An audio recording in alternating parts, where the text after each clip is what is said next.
So let's look at the unhappy sales room and avoid the no sale and all the other little bits there.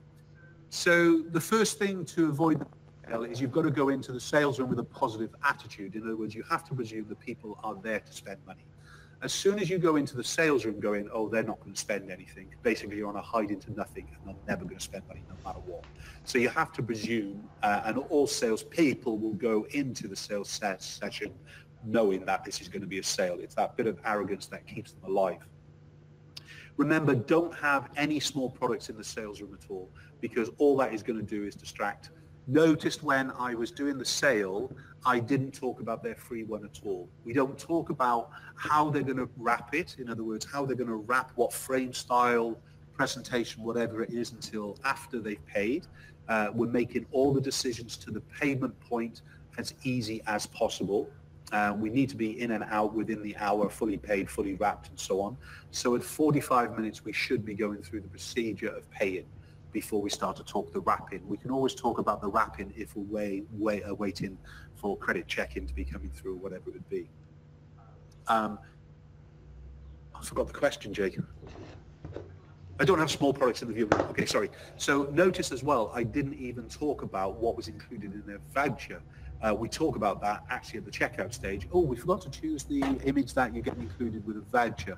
So do you want the favorite image that you're having for the wall in the desk as well in that size? Make it nice and easier going through it and things really. As I said, ignore what they're going to get free from you. Have products, packages and collections that your client can afford. Remember, this is all about the unhappy sales room here, so we've got to make sure we've got a price list that will suit them.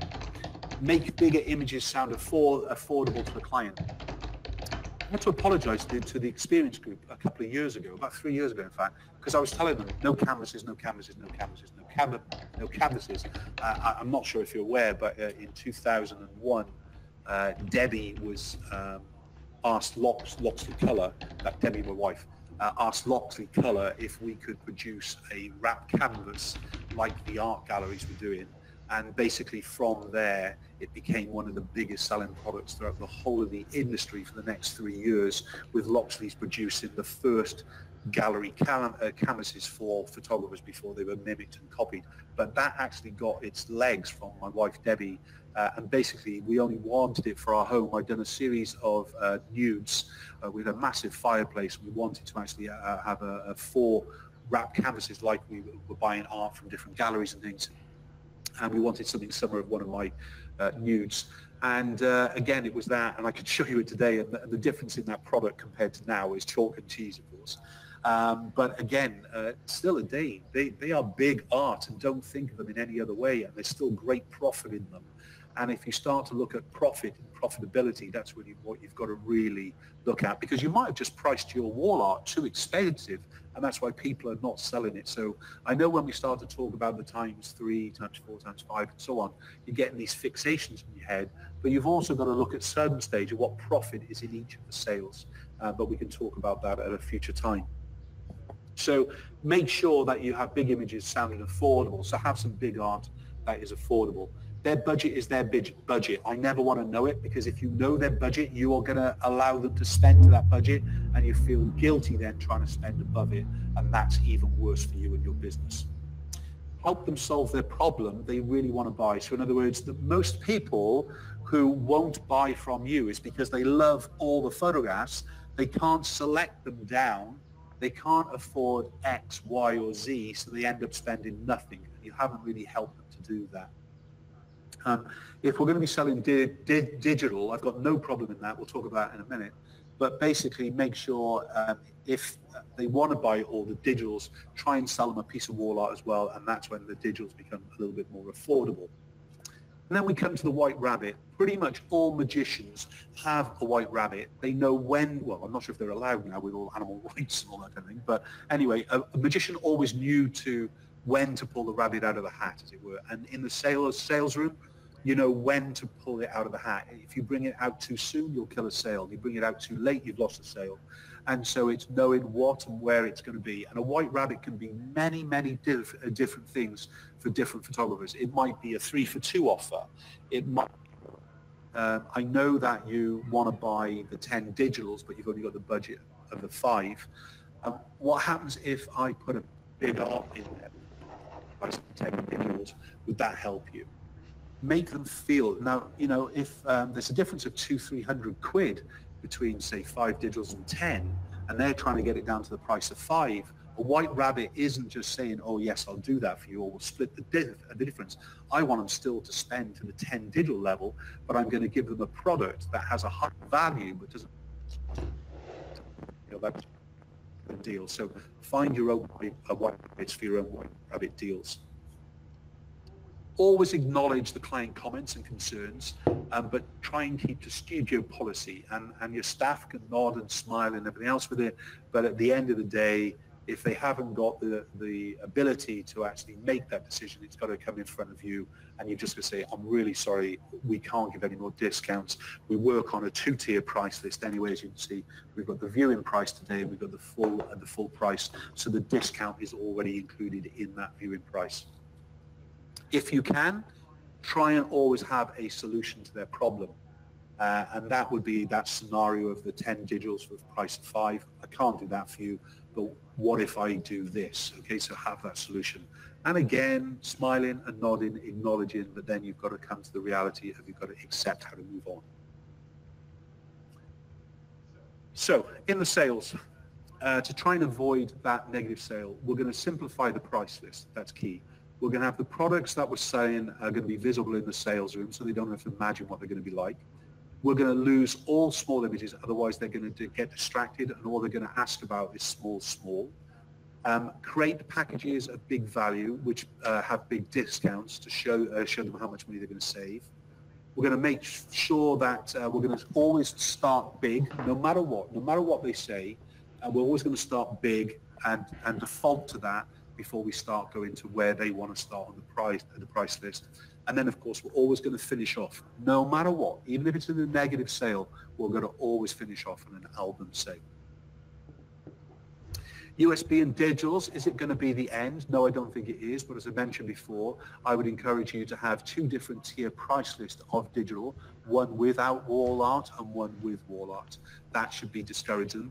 I'd also encourage you from just selling digitals by themselves. I'd always encourage you to sell either a print box with it, just 6x4s, 9x6 prints like the Locksmith's print box USB, or I'd encourage you to sell an album USB with it and things. How much do you charge for USB and digital files? How long is a piece of string? I wouldn't just put 5 digitals in there. I'd probably start at 10, 20 and all.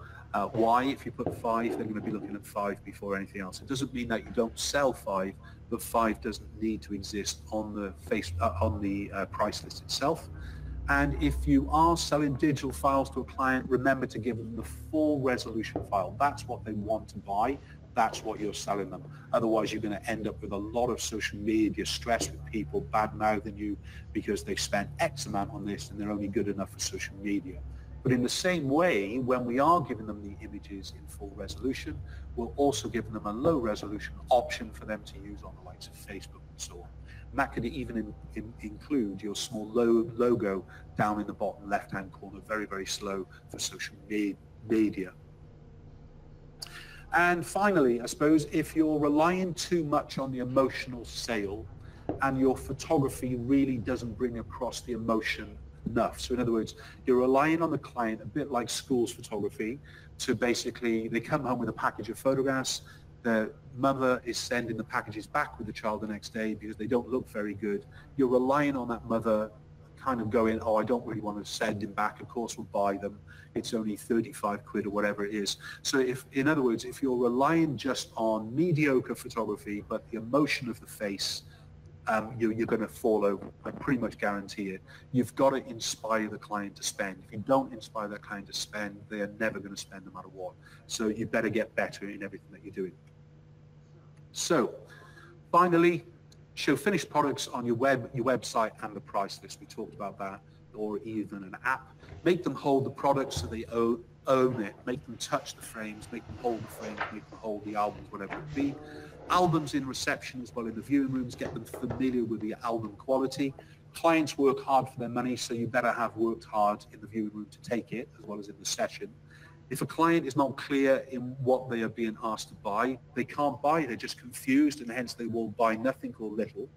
Have larger prints than clients will ever or order. So in other words, even though you might want to sell a 30-inch, you need a 40-inch on the wall to kind of make the 30-inch look much smaller.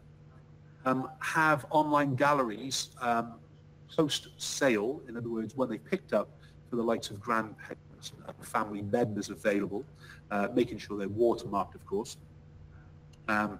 In-person sales, so what we've been doing today, should allow you eventually to shoot a few less sessions per week because you're going to turn over more if that's the case, or obviously you're going to be delivering a lot more profit within the business just because you put the in-person sales and you're going through the structure each time.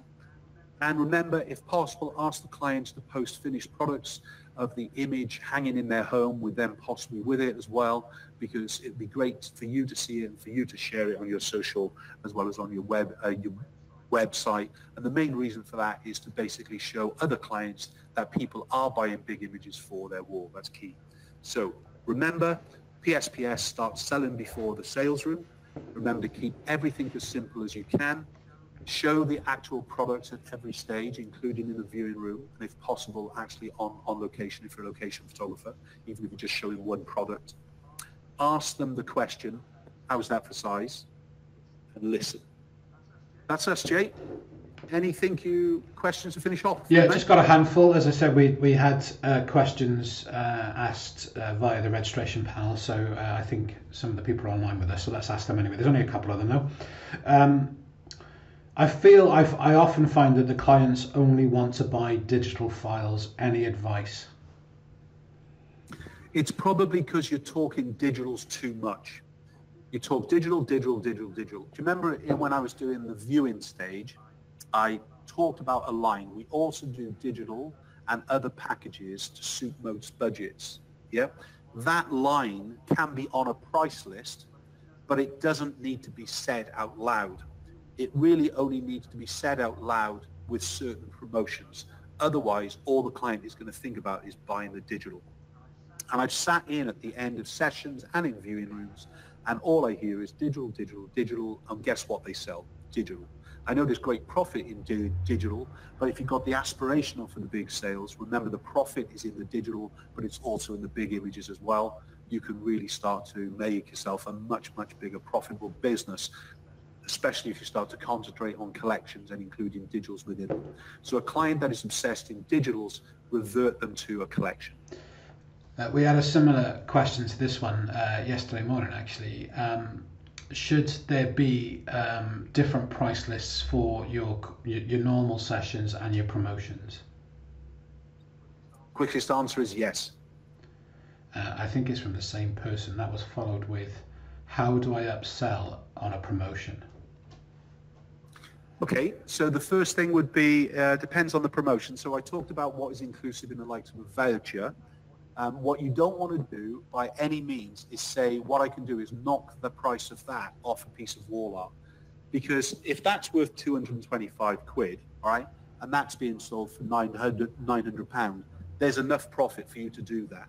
But you've just basically decimated most of the huge profit within a big piece of wall art. The biggest problem is, though, let's say that you were selling big wall art just out of your shot. I'll just bring you into shot a minute. There's a 20-inch block or panel, okay? And if you're selling this as a promotional product, and let's say this is £400 to sell, let's just say for a minute, but you still reverted to the cost or what the value is of the 7x5 or the 10x8, whatever is inclusive with it. The biggest problem you got then, if you take that £225 or whatever it is off this, and then you take away the cost of this, you're pretty much going to hardly earn any profit at all. So you never want to ever be running a discount based on the product that they've got inclusive. That's the first thing. If you can, what I would do is still go to the question, how is that for size? And I would pretty much ignore what is included. Remember at the viewing stage, the PSPS, we've talked about what's included. We don't need to actually bring it up against, but let's say a client has bought a voucher with a 2016 included in it. in the viewing room, we will accept that, but we're going to accept it before we go into the viewing room. So, hi guys, how's everything? Blah, blah, blah. First of all, images are phenomenal. Little Molly is a little monster, it looks like, but the photographs, she's an angel, just like little Ellie is. I know you're coming in on a voucher, which includes a 20-inch gallery from us. We'll talk about that, but obviously we're going to run through the viewing on a normal way, if that's okay. That's it. If you need to bring it up, if you feel you need to bring it up, you can bring it up, but we would recommend that you ignore it. Brilliant, mate. That is us done. Oh, wow. So not very many questions in the talk today. Guys, thank you so much for joining us live. I hope you've enjoyed it. We're trying to do lots of these live sales sessions for as long as we can. We're allowed. And basically get your ideas in. If you haven't done it already in the question panel, get those ideas down to us for future kind of sessions that we're going to be running. We're trying to run one of these once a week to keep you guys engaged, to keep you developing. But remember, the Photographer Academy is 24/7, so you can actually drop in and at any stage to actually find the stuff that you need. I know Jay is lining up a load of different photographers from around the world to actually join him on webinars in addition to my sessions. If you're absolutely cash spent, or you know somebody that is, give them or take one of our free Basic Academy subscriptions. There's no credit card required. Just use that code, wherever Jay said it was. Look on the Photographer Academy Facebook page for it as well. It'll show it there. And just use it for as long as you need to. And we'll continue to give them away as long as we can physically afford to actually do it and things really. So thanks for joining me live. Thanks for actually being on this virtual in-person sales tour. Sorry we couldn't be with you in person. Hope you're all staying safe out there, and we'll see you soon. Take care, everybody. Bye-bye. Thanks, everybody. Take care.